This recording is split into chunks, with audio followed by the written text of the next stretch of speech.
El problema cuando a uno le toca quizás la última prédica de Semana Santa es porque ya le fusilaron a uno todo lo que uno iba a decir.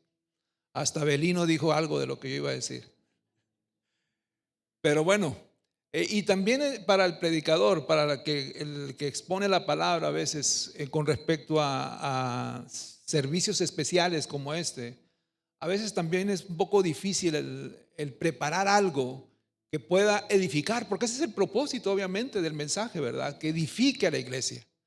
Pero con el tiempo que tiene ya uno predicando, dice, qué me puede inspirar o qué puedo pedir al Señor que me ayude a dar algo que verdaderamente sea un alimento para la iglesia? Porque ya hemos hablado de todo. Pero yo espero sinceramente que el mensaje de hoy usted pueda llevarse algo en su corazón. Amén. Como yo también, obviamente, también me lo llevé. Quiero dar las gracias a las personas que han hecho una exposición de la palabra en los servicios pasados de Semana Santa, a Fabiola Palazuelos y a Carlos López, que fueron los que estuvieron a cargo del domingo de Ramos y el servicio de crucifixión, ¿verdad? Y ahora vamos a cerrar con este domingo especial, el domingo de resurrección. Este día, en cada parte del mundo en donde hay un pueblo cristiano, se celebra el acontecimiento más grande, más glorioso y más significativo: la resurrección de Jesucristo. Y así como el corazón bombea la sangre que le da vida a cada parte de nuestro cuerpo, la resurrección da vida a cada una de las áreas de la verdad del Evangelio. La resurrección es el eje principal alrededor del cual gira el cristianismo. Y sin ese eje, ninguna de las demás verdades podrían sostenerse.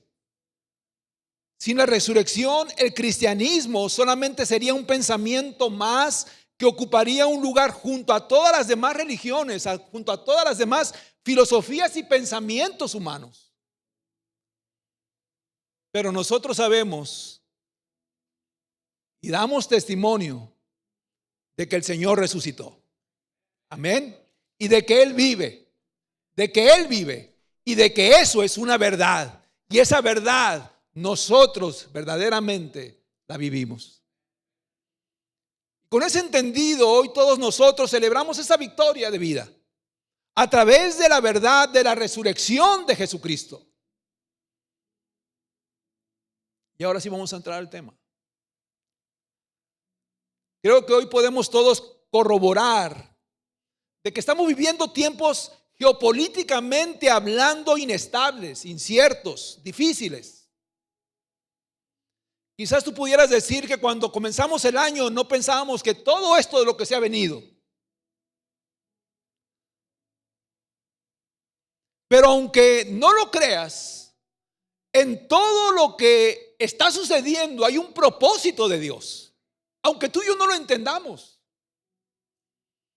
Y aquellos que confiamos en Dios de manera incuestionable, no estamos en confusión.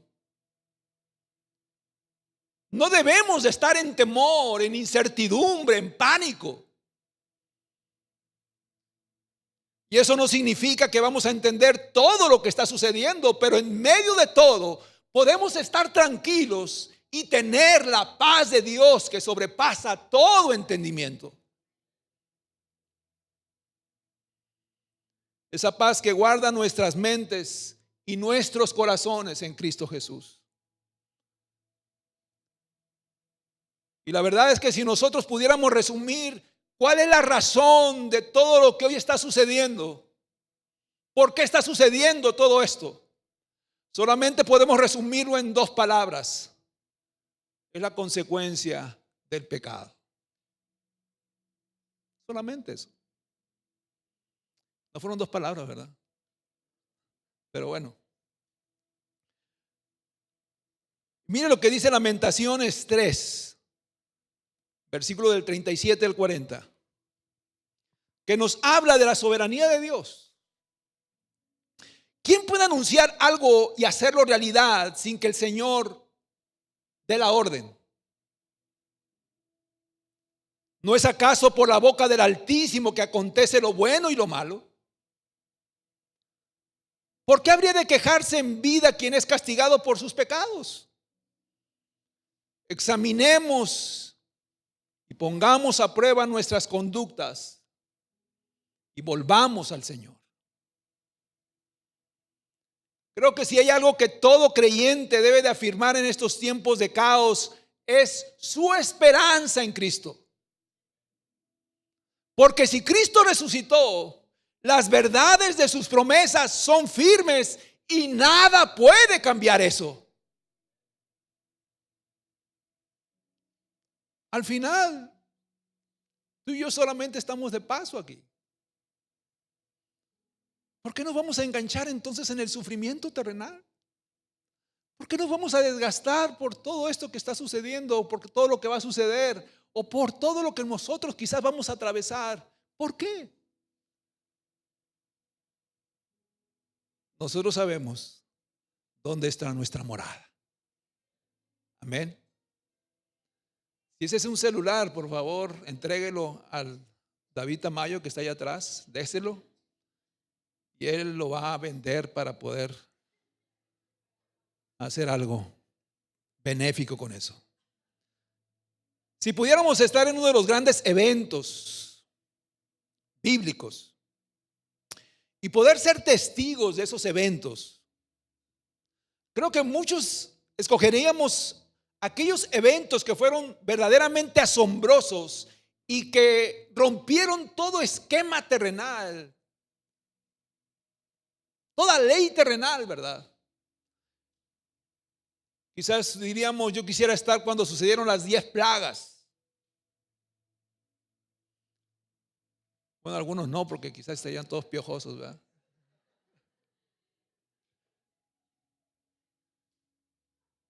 O a lo mejor otro dijera, ¿sabes qué? A mí me gustaría estar cuando se abrió el Mar Rojo, cuando todos pasaron en seco.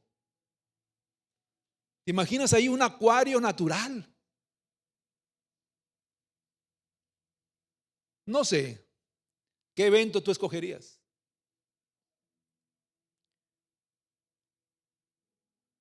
Ya dijo Mario que el de Lázaro. Pero el evento cumbre es la resurrección de Cristo. El ver a nuestro Señor de pie vivo, después de haber sido grandemente torturado y sacrificado en una cruz, y saber que esa victoria sobre el sepulcro implica que el pecado nuestro ya fue pagado. La deuda ha sido saldada completamente. Por tanto, por cuanto Él vive, yo viviré. Y hablando de esa experiencia sobre tener un encuentro con el Cristo resucitado, la Biblia nos enseña una historia de unos hombres que la tuvieron. Dos caminantes de un lugar llamado Emaús. Creo que Carlos compartió una vez un mensaje sobre esto.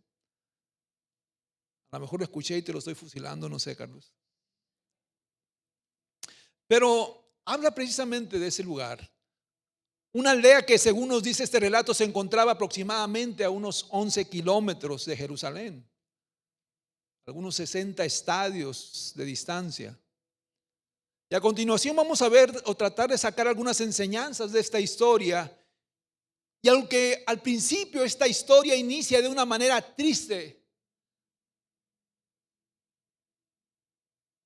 de un diálogo entre dos personas llena de decepción, ese diálogo, esa narrativa llena de pérdida, al final esta historia termina bien. Amén. Y eso es lo que tú y yo nos vamos a llevar. Acompáñame por favor a lo que dice Lucas 24 y vamos a estar desmenuzando, no todo el capítulo 24, pero algunos versículos de esa historia. Lucas 24, versículo del 13 al 17. Dice lo siguiente: aquel mismo día, dos de los discípulos iban a una aldea llamada Emaús, que estaba como a 11 kilómetros de Jerusalén. Conversaban entre sí acerca de todas estas cosas que habían acontecido.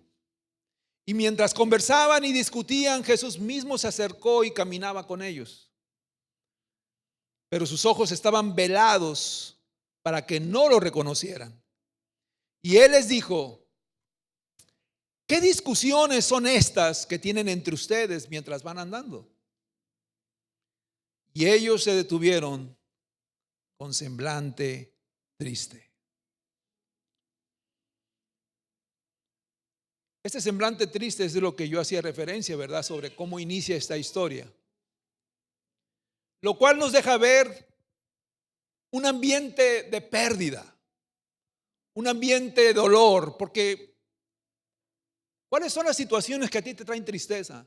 Obviamente no son las situaciones que quizás no hicieron un impacto en tu vida o en tus emociones.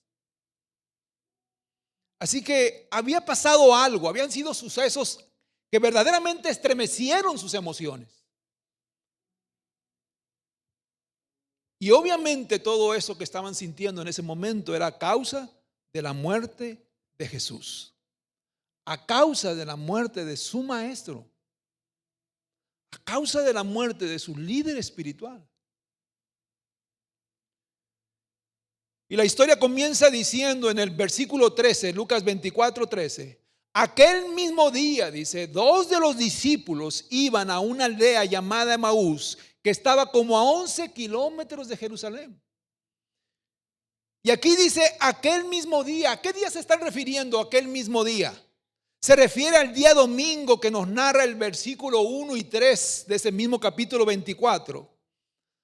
De que, y eso es lo que precisamente me había fusilado Abelino, de que 2 mujeres fueron al sepulcro y encontraron la piedra del sepulcro removida, y que cuando entraron, ahí ya no estaba el cuerpo de Jesús. De hecho, también dice ahí en uno de los versículos que había dos imágenes, 2 personas resplandecientes, 2 ángeles, dicen en algunos lados, que dijeron: ¿a quién buscan? ¿O por qué buscan en el sepulcro al que vivo está? Eso nos dice entonces que ese mismo día que Jesús resucitó, fue ese mismo día que ellos tuvieron ese encuentro con Jesús, esos 2 caminantes de Emaús. Pero también podemos ver en base a la historia de este capítulo que había un espíritu de escepticismo en ellos, de duda, de incredulidad entre los mismos apóstoles con respecto a este acontecimiento, porque aunque las mujeres habían dado testimonio de la resurrección de Jesús, miren lo que ellos dijeron en el versículo 11 de ese mismo capítulo 24. A ellos, dice, estas palabras les parecieron, ¿qué cosa? Como disparates, y no las creyeron. A ellos les parecieron cuentos. ¿Cómo que resucitó? Están diciendo, lo que están diciendo ustedes no tiene lógica. Lo que están diciendo ustedes no puede ser. Lo que están diciendo ustedes son disparates, son tonterías. Y no les creyeron. Eso nos hace ver que quizás esos 2 discípulos que iban a Emaús también estaban en ese poco ánimo y también con ese escepticismo, porque ellos iban saliendo de Jerusalén después de todos esos hechos, después de la muerte de Jesús. Y quizás ellos pensaron: aquí no hay nada que hacer.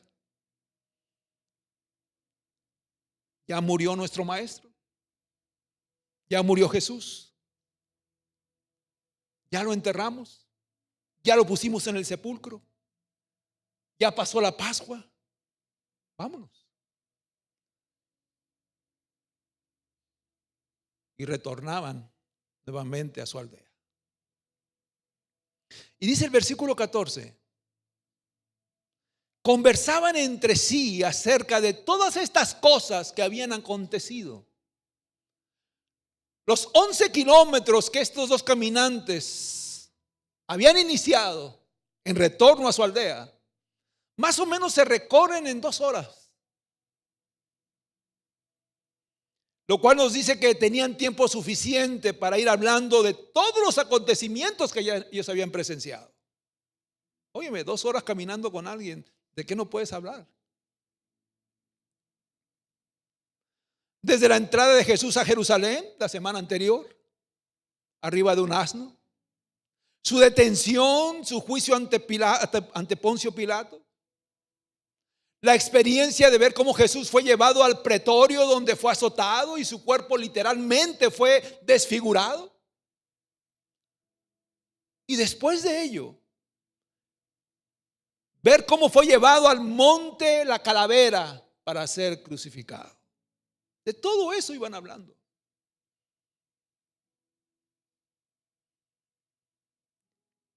Y ellos estaban hablando de todo esto que había estado pasando. Y según lo que nos dice el relato, ellos platicaban entre sí su frustración y desilusión. Quizás ellos decían, ¿cómo es posible que nosotros hayamos puesto nuestra confianza en un hombre que, aunque quizás era un profeta, con su muerte demostró que no era Dios?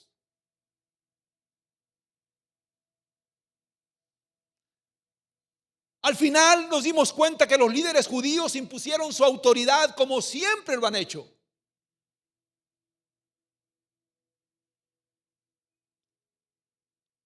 Cualquier luz de esperanza que ellos tenían se extinguió y sus ánimos reflejan que ya no quedaba nada más que hacer. Pero algo sucede en medio de estas réplicas, en medio de estos alegatos. Y eso nos lo dice el versículo 15. Y mientras conversaban y discutían, Jesús mismo se acercó y caminaba con ellos. Esto no era nada extraño en esos tiempos. Era muy común que las personas se acompañaran en los caminos largos, porque no había autos como los hay hoy, ¿verdad? Solamente quizás los gobernantes tenían esos carruajes. Pero lo normal es que las personas caminaban por largos caminos, por largas horas, por largos trayectos.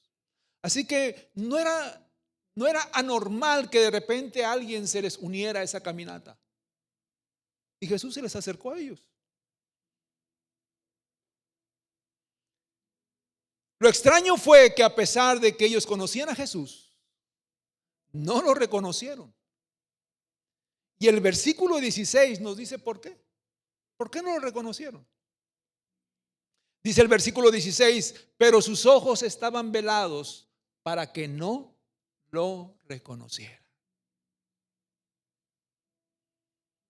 Esto nos dice que no lo reconocieron porque no tuvieran la capacidad de hacerlo, sino que sus ojos fueran velados intencionalmente para que no lo reconocieran.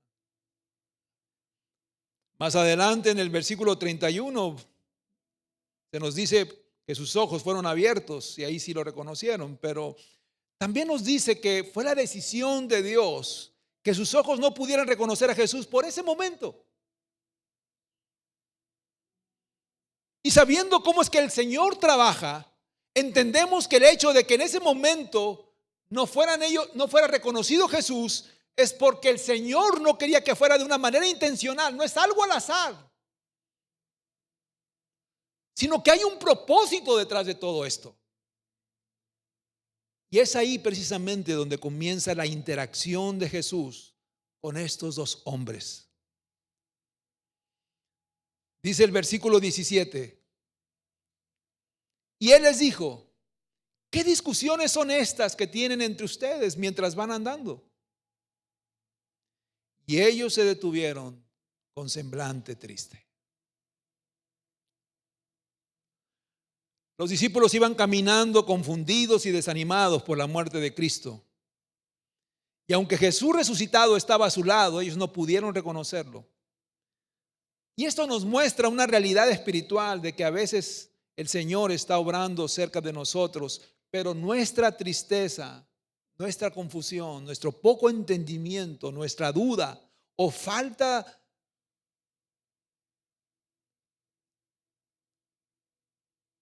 del querer verdaderamente saber las cosas, hace que nosotros no podamos percibir de que el Señor está obrando con nosotros.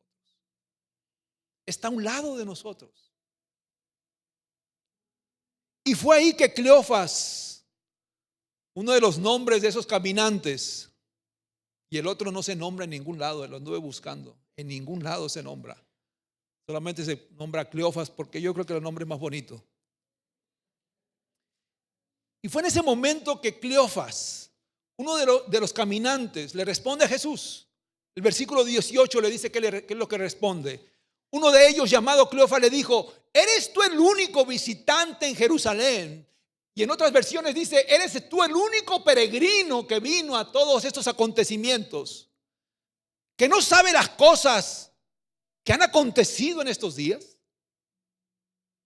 Como diciendo: ¿en qué mundo vives? Como que esa respuesta deja ver un poco de impaciencia y de sorpresa. Porque para él, o para muchos, la crucifixión de Jesús era el tema principal de lo que se estaba hablando en ese momento. Amén. Era de lo que se estaba hablando en todas las aldeas, en todos los alrededores. ¿Cómo es posible que tú nos estés preguntando de todo esto? ¿Que no sabes de todo lo que ha sucedido? ¿Acaso no has sabido todo el ajetreo que hubo, el huracán de cosas que han sucedido y que terminó en la muerte de un hombre llamado Jesús? Y aunque Jesús lo sabe todo, Él quiere conocer la manera en cómo se expresan sus corazones. Él quiere conocer el sentir de ellos, el interior de ellos. Y es por eso que Jesús sigue todavía el interrogatorio, intencionalmente. Y dice el versículo, ahora vamos a leer del versículo 19 al 21. ¿Qué cosas?, les preguntó Jesús. Y ellos le dijeron las referentes a Jesús el Nazareno, que fue un profeta poderoso en obra y en palabra delante de Dios y de todo el pueblo. Y cómo los principales sacerdotes y nuestros gobernantes lo entregaron a sentencia de muerte y lo crucificaron. Pero nosotros esperábamos que Él era el que iba a redimir a Israel. Nosotros pensábamos que así iba a ser. Además de todo esto, este es el tercer día desde que estas cosas acontecieron.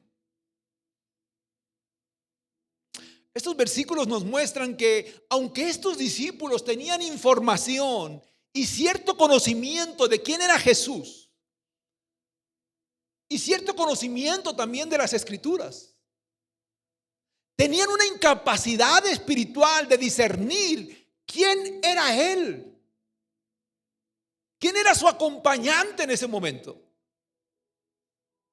Ellos conocían los hechos de que Jesús era un gran profeta poderoso en obra y en palabra delante de Dios y de todos los hombres. Habían oído quizás testimonios poderosos de lo que Jesús había hecho. A lo mejor de la multiplicación de los panes y los peces, de cómo alimentó a 5,000 personas con ellos. O quizás la pesca milagrosa, en donde ya los pescadores habían hecho todos sus esfuerzos y no había pescado nada, pero Jesús les dijo: vuelvan otra vez mar adentro y echen sus redes. Y echaron tal cantidad de peces que casi sus barcas se hundían. O quizás también presenciaron o dieron testimonio de la resurrección de Lázaro, como dijo mi estimado Mario Andrade. Cuando Jesús llegó a la casa de unos amigos, María y Marta se encontraban, pero Lázaro ya tenía 4 días que ya había muerto. Y una de ellas: Señor, si hubieras venido antes, quizás mi hermano estuviera vivo. Y el Señor le dice: ¿qué no sabes tú que yo soy la resurrección y la vida? Y el que cree en mí, aunque esté muerto, vivirá. Y el Señor solamente les dijo a sus hermanas: llévenme donde está Lázaro. Lo pusieron frente al sepulcro y el Señor solamente le dijo a Lázaro: Lázaro, sal fuera. Y en ese momento Lázaro dejó todas las vendas que lo habían enrollado y salió y vivió.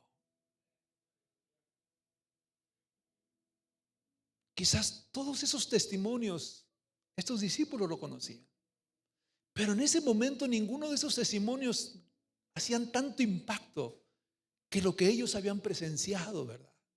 Y que los había desanimado. Yo lo decía hace unos domingos atrás, que a veces como que a nosotros nos da amnesia de lo que el Señor ha hecho en nuestra vida en el pasado, donde hemos visto su gloria, donde hemos visto su misericordia, donde hemos visto su bondad, donde hemos visto su paciencia en nosotros. Pero de repente como que estamos más enfocados en la calamidad que estamos pasando en ese momento, que se nos olvida lo que el Señor ha hecho. Esa situación humana es lo que estamos pasando esos caminantes. Estos acontecimientos los habían impactado tanto que solamente podían decir de Jesús, un profeta poderoso en obra y en palabra delante de Dios. Pero que los principales y los sacerdotes lo agarraron y lo mataron.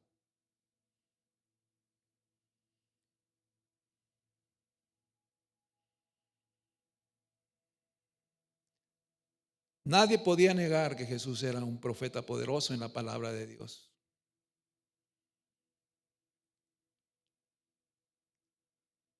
Pero ellos se olvidaban de que todas las escrituras apuntan de principio a fin de que Jesús es el Mesías. Y era el Mesías que ellos esperaban.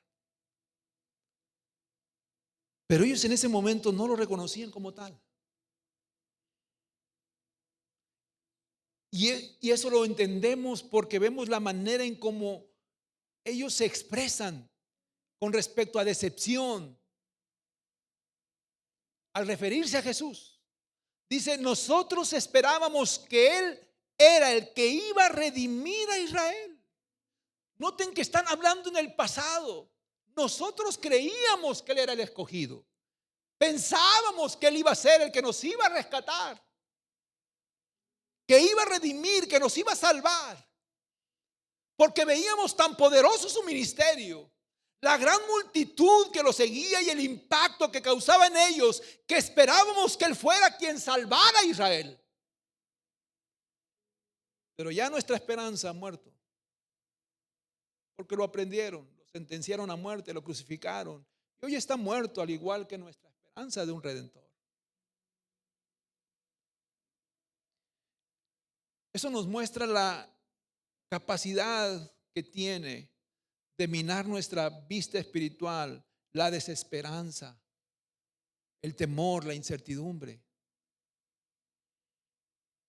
Un suceso que sin lugar a dudas cimbró sus emociones al ver cómo torturaban y martirizaban y crucificaban a su maestro. Déjame decirte que el seguir a Cristo no se trata solamente de emociones, de sentirnos bien, sentir bonito, sino de estar dispuestos a seguir a pesar de las aflicciones que pasaremos. Porque no todo va a pintar bien en nuestra vida. A veces tenemos altas, a veces tenemos bajas.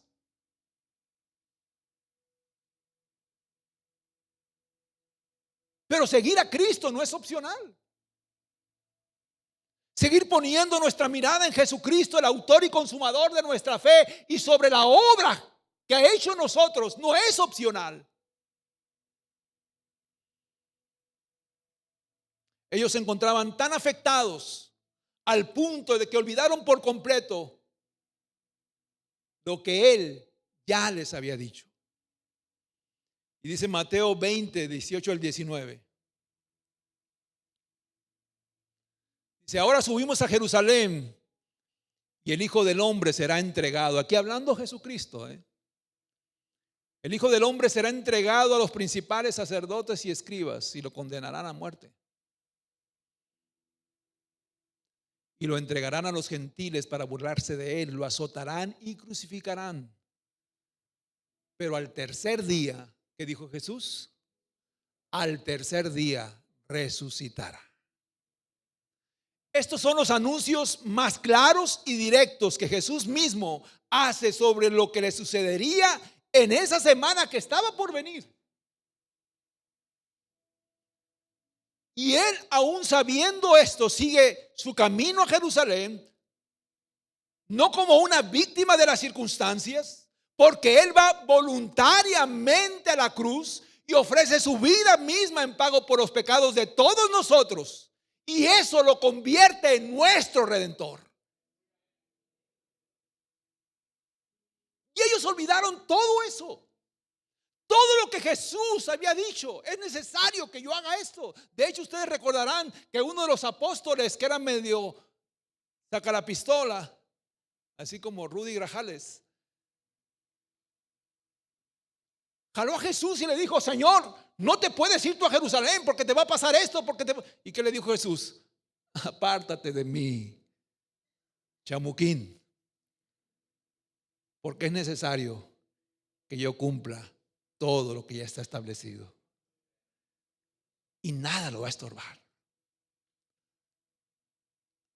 Amén. Pero como que se les olvidó todo esto. ¿Cómo es que ellos pensaban que él sería el que redimiría a Israel? ¿Por qué lo están diciendo en pasado? ¿Qué no lo hizo? Con su muerte, con su sacrificio, ¿qué no lo hizo? Y lo irónico de todo esto es que tampoco les cayó el 20 cuando ellos mismos están diciendo que de estos acontecimientos ya hace 3 días. Cuando el Señor Jesús dijo, al tercer día yo voy a resucitar.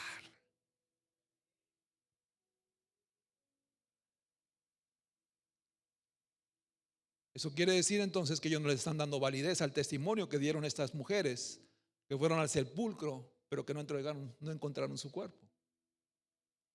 ¿Ven ustedes cuánto escepticismo puede haber? O de repente una duda, o de repente una prueba de fe cuando nosotros estamos pasando por aflicciones. Por eso dice la palabra que el que se crea estar firme, cuide de no caer. Porque de repente van a venir tiempos muy difíciles, vientos muy fuertes, tempestades muy agresivas que van a azotar nuestra casa. Van a azotar nuestra casa, como lo dice la parábola, ¿verdad? Del hombre sabio que edificó su casa sobre la roca y otro sobre el insensato que la edificó sobre la arena. Van a venir situaciones que van a azotar nuestra casa y eso no lo podemos evitar. Pero lo que sí nosotros podemos realmente estar preparados, ¿dónde está fincada nuestra casa? ¿Si está en la roca o está en algo inestable? Y de ahí, iglesia, todos somos responsables. Yo quiero creer, yo quiero pensar que todos estamos edificando sobre la roca. Amén. Que estamos fincando nuestra familia, nuestros hijos sobre la roca, que es Cristo nuestro Señor. Porque van a venir tiempos difíciles, van a venir tempestades y van a azotar, pero nuestro Señor nos mantendrá firmes. Nuestro Dios nos dará fortaleza para seguir adelante, porque Él es la fuente de todo lo que tú y yo necesitamos. Porque si nuestra esperanza está en que las cosas se arreglen, la situación se arregle, que haya paz en el mundo, que todo esto se vuelva otra vez como había antes, a veces estamos nosotros todavía anclados a Disneylandia, nuestra fe. Ay, es que yo espero que todo vuelva otra vez a ser un mundo de caramelo.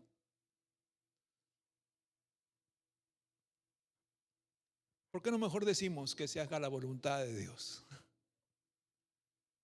Y cualquiera que sea esta, que el Señor nos ayude a perseverar. Amén. Que el Señor nos ayude a perseverar. Que el Señor nos mantenga anclados a Él. Y que nosotros nos comprometamos no solamente de vivir una vida rendida a Él, sino que también nos comprometamos de, como lo dijo Josué, yo y mi casa, Señor, te serviremos. Yo y mi casa pondremos nuestro altar, poniéndote a ti como el centro de él. Y yo me comprometo, Señor, a que esta fe que tú has fortalecido en mí, inculcársela a mis hijos. Porque el día de mañana, las tormentas que yo estoy experimentando hoy, quizás ellos las experimenten aún mayores. Y así como tú me mantuviste en tus caminos en los tiempos difíciles, Señor, yo te pido que de igual manera les ayudes a ellos a mantenerse firmes hasta el final. Y solamente tú lo puedes hacer. Qué importante es que nosotros entendamos eso. Así que lo que el Señor vio en estas personas fue un espíritu turbado, abrumado, cargado, a un punto que no les permite ver que Jesús, el resucitado, es quien va caminando junto a ellos. Pero es a partir de ahí donde Jesús comenzó a tratar con ellos. Primero Jesús dejó que ellos hablaran, que ellos verbalizaran sus emociones, sus frustraciones, sus dolores y decepciones. Así es como funciona una terapia matrimonial, una consejería de matrimonial más o menos. Uno deja primero que la pareja se desahogue, que se echen hasta patamales el uno al otro, para que ya uno pueda darles la medicina que les pueda ayudar, ¿verdad? Primero deja uno que se desahogue, esa es la terapia. Saquen sus frustraciones, saquen sus dolores, dechónguense aquí delante de mí, no pasa nada. Yo soy el referee ahorita nada más. Y al rato yo hablo y les doy la medicina. Y así hizo Jesús con ellos. Primero lo dejó que, pues ¿quién era él? No sabes tú de Jesús el Nazareno, un profeta, un hombre que nosotros pensábamos que nos iba a alivianar todo este rollo que traemos con el gobierno romano que nos está subyugando nada más, y que él iba a ser el que iba a traer libertad, iba a traer una estabilización política, social de todo tipo, pero lo crucificaron. Y aquí venimos de regreso otra vez, derrotados.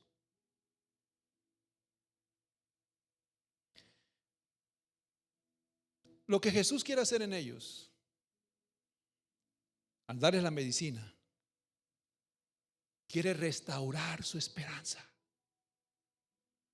Ellos se encontraban desesperanzados completamente. Y dice el versículo 25 al 27.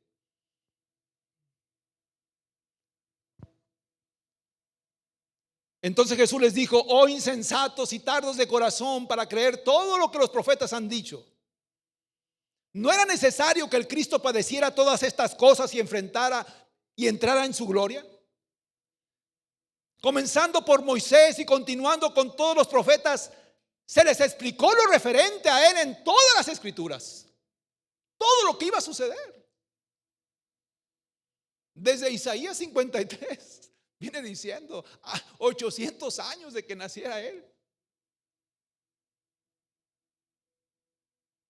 Jesús sabía lo que ellos estaban pasando en ese momento en su interior, y que eso los había llevado a dudar, a cuestionar, lo cual hasta cierto punto es humano, pero él no quería que ellos se quedaran así, por lo que decide confrontarlos y lo hace con palabras que, aunque nuestro parecer pudieran oírse un poco hostiles o agresivas, la verdad es que lo hace con todo amor para que salgan de su condición. Y les dice: oh insensatos y tardos de corazón. Son palabras que ellos necesitaban escuchar para que nuevamente la esperanza volviera a resplandecer en ellos. Él usa dos palabras: insensatos, que significan necios, torpes, despistados, que no se dan cuenta de que todo esto tenía que pasar y además yo ya se los había dicho. Y la otra palabra es tardos de corazón. Y quizás eso es lo que los lleva a ser insensatos, porque al ellos no creer en todo lo que estaba pasando con respecto al plan trazado de redención, ya profetizado muchas veces y muchos años antes, de ver al Señor como Salvador y la piedra angular de ese plan, eso los hacía ver como necios y torpes. En otras palabras, estaban completamente perdidos en su cristología. Estaban tan despistados que no se dan cuenta de todo lo que significaba la resurrección de Jesús, que había vencido sobre la muerte, que había confirmado que Él era el Hijo de Dios y que nos ha dado una esperanza de vida eterna por medio de esa resurrección. Y cuando Jesús les dice: ustedes son tardos de corazón, es porque tienen una indisposición a creer y ver con ojos espirituales todo lo que ha pasado. Es como cuando el Señor permite que ciertas cosas sucedan en nuestra vida, ¿verdad? Y como lo he dicho en otras ocasiones, decimos: el Señor es Dios, es mi Señor. Todo lo que haga el Señor en mi vida sé que es para mi bien, porque todos los planes que Él tiene para mí no son planes de calamidad, sino de bendición para mi vida. Suceda lo que suceda, pase lo que pase. De palabras para afuera se escucha bonito, pero de repente, cuando nosotros de repente pasamos por pruebas o aflicciones o luchas, se nos olvida lo que dice Romanos 8:28, que todo lo que sucede en nuestra vida es para bien nuestro, para un propósito de Dios en nuestra vida, para afirmarnos a Él, para probarnos, para capacitarnos, para irnos formando poco a poco. Se nos olvida todo eso cuando lo pasamos nosotros en procesos difíciles. Y ellos no entendían que su Mesías tenía que sufrir. En su teología no cabía el sufrimiento y la aflicción, la muerte, la cruz. Para ellos quizás todos esos acontecimientos significaba una derrota.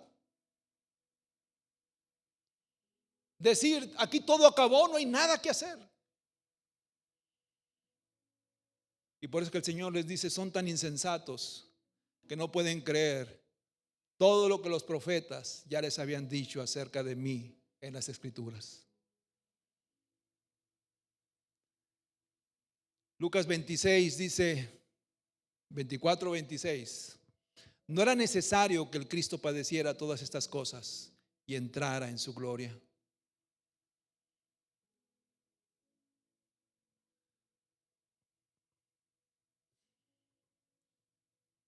Yo lo digo por mí. No había otra manera en que yo pudiera ser salvo y en que mis pecados verdaderamente fueran perdonados, sino solamente por el sacrificio de Cristo.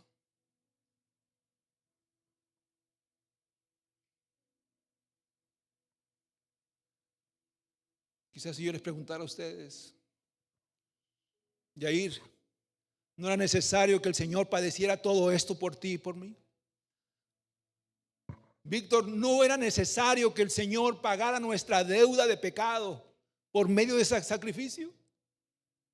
Entendiendo que la ira de Dios tenía que ser satisfecha. No era necesario que eso sucediera. No había otra manera. La sangre de Cristo tenía que ser derramada. El cordero puro, perfecto y sin mancha tenía que ser sacrificado. Y no había otro en la tierra sino solamente Cristo.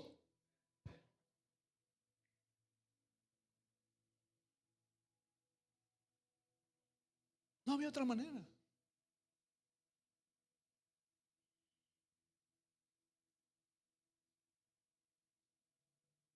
Jesús fue el siervo sustituto. Sufrió en lugar nuestro. Tomó nuestro lugar. Recibió nuestro castigo, lo que nosotros merecíamos con respecto a juicio y condenación. Y a cambio de eso tú y yo somos perdonados y hallados justos delante de Dios.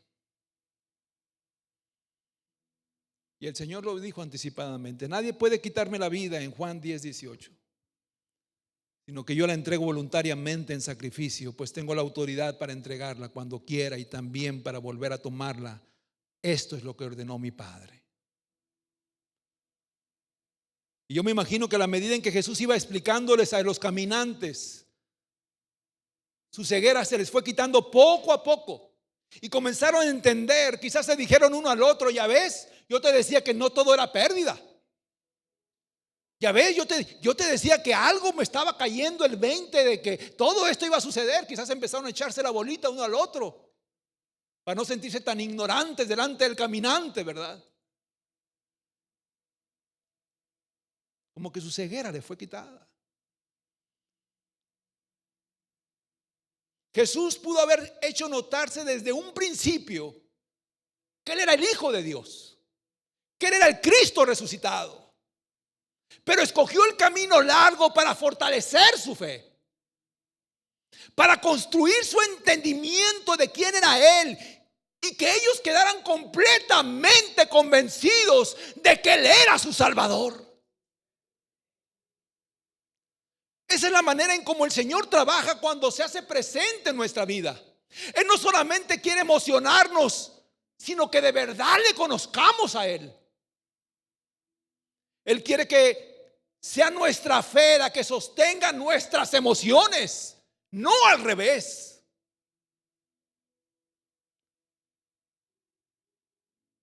Ya voy a decir los últimos versículos porque ya les veo cara de ya cállese, pastor. Dice el versículo 28 al 32.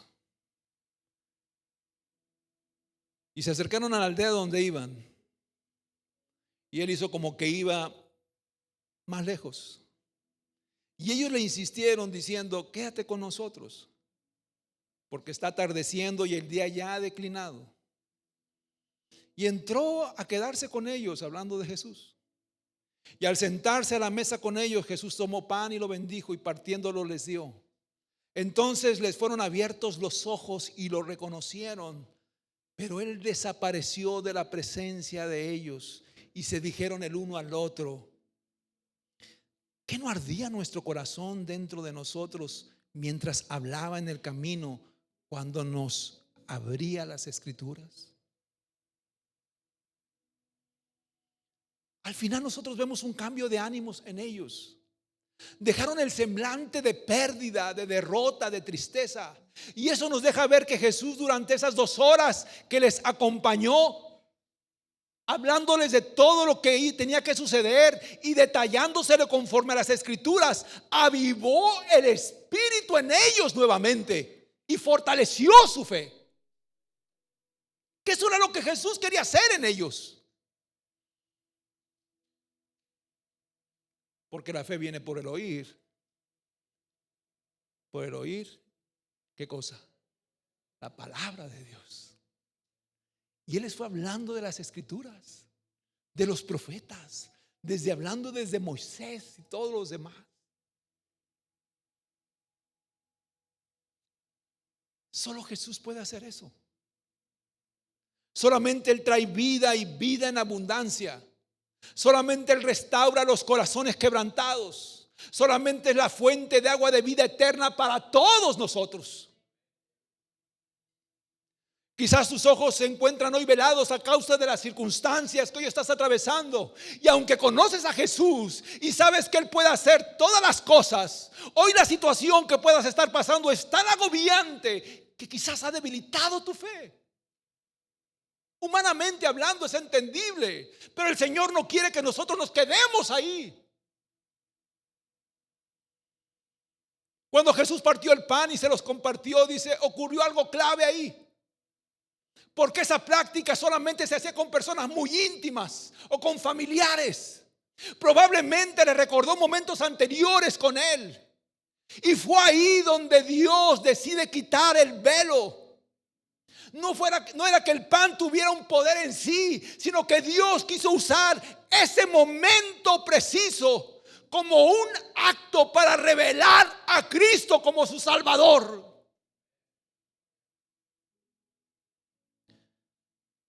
Porque cuando yo comienzo a ver a Cristo como debo de verlo, todo cambia.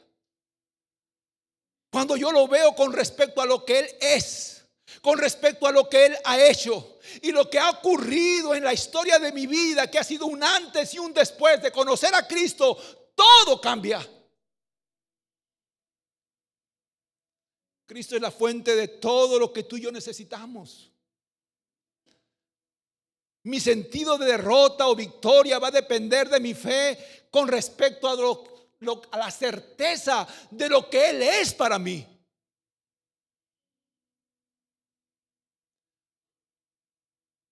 Y a veces nosotros nos queremos llenar solamente de historias, de historias, de historias.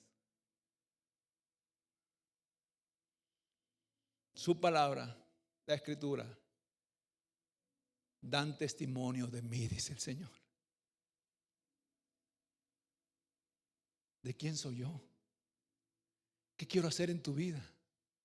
¿De qué manera quiero obrar en ella? ¿Por cuántos problemas puedes estar atravesando? No lo sé. Quizás puedes estar atravesando por muchos problemas. Pero si Cristo resucitó, ¿cuál es el problema? Como dijo un evangelista, el problema no es problema.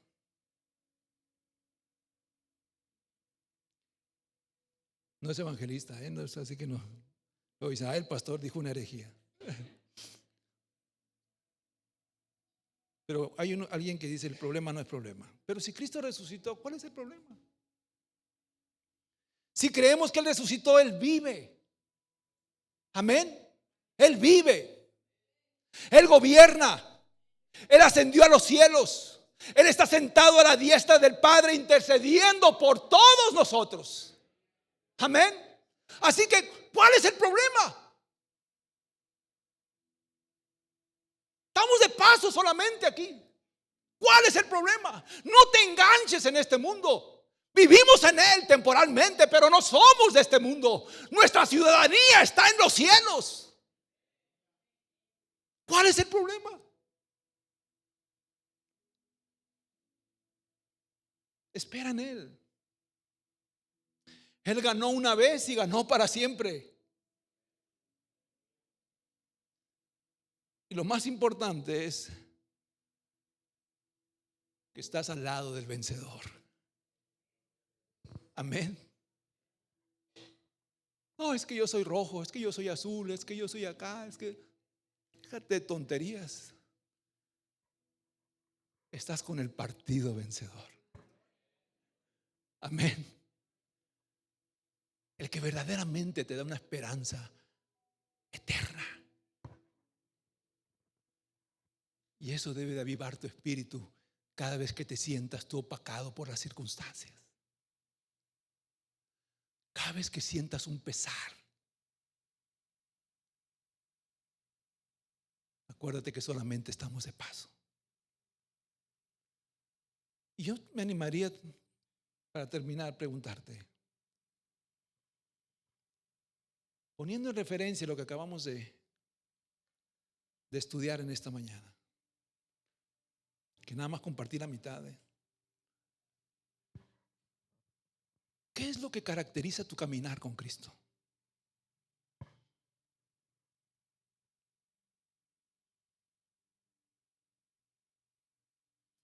¿Qué es lo que caracteriza tu caminar con Cristo?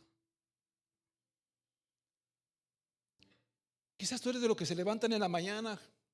Dice mi esposa que yo estoy loco porque me levanto a las 5:30 a caminar. Y a veces me habla, oye, ya te fuiste, me dice.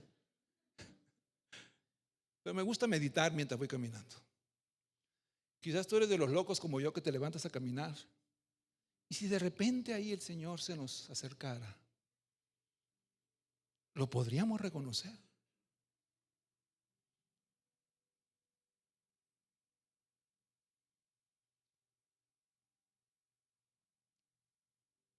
Si nos preguntara en el camino, ¿de qué manera ha impactado nuestra vida el hecho de haberlo conocido? El hecho de haber sido rescatados por Él. Y que nosotros le pudiéramos platicar mientras vamos caminando. A ver, cuéntame, ¿de qué manera Cristo te ha hecho libre? Cuéntame, ¿de qué manera tú me rindes tu vida todos los días? ¿De qué manera tu vida es una ofrenda grata para mí? Platícame, quiero oírte. Pero si nosotros solamente le decimos, Señor, es que mi vida no ha sido fácil. Si tú supieras, Señor, todas mis batallas, todas mis luchas. Si tú supieras, Señor, lo difícil que es para mí mantenerme firme. Si tú supieras, Señor, y a veces se nos hace una cantaleta solamente eso. El tiempo que el Señor se acerca con nosotros. Cuando el Señor quiere escuchar que valió la pena todo esto. Que Él está vivo. Que rompió toda cadena. Toda esclavitud. Todo lo que nos ataba. Para darnos una completa libertad. ¿Por qué vamos a vivir esclavizados todavía?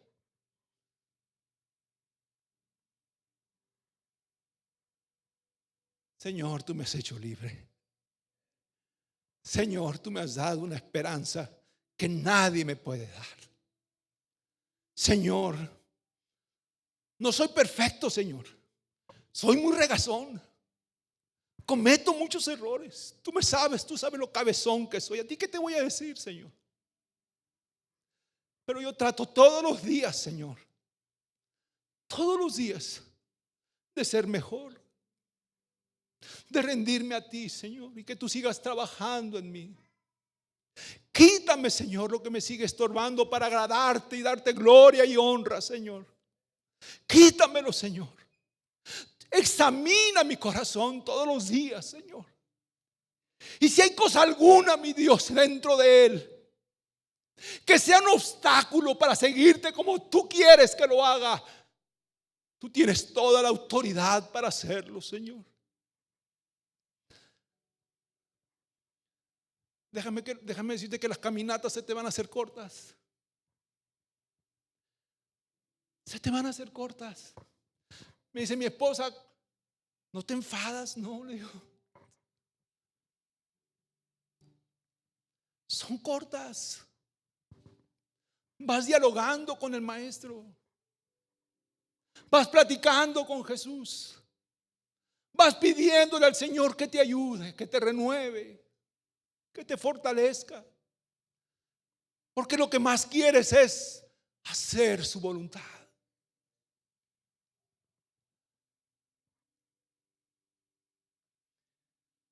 Te dije que es difícil a veces dar un mensaje que nos deje algo diferente. Pero la palabra del Señor es viva y eficaz. Y siempre nos da algo para nutrirnos y para edificarnos.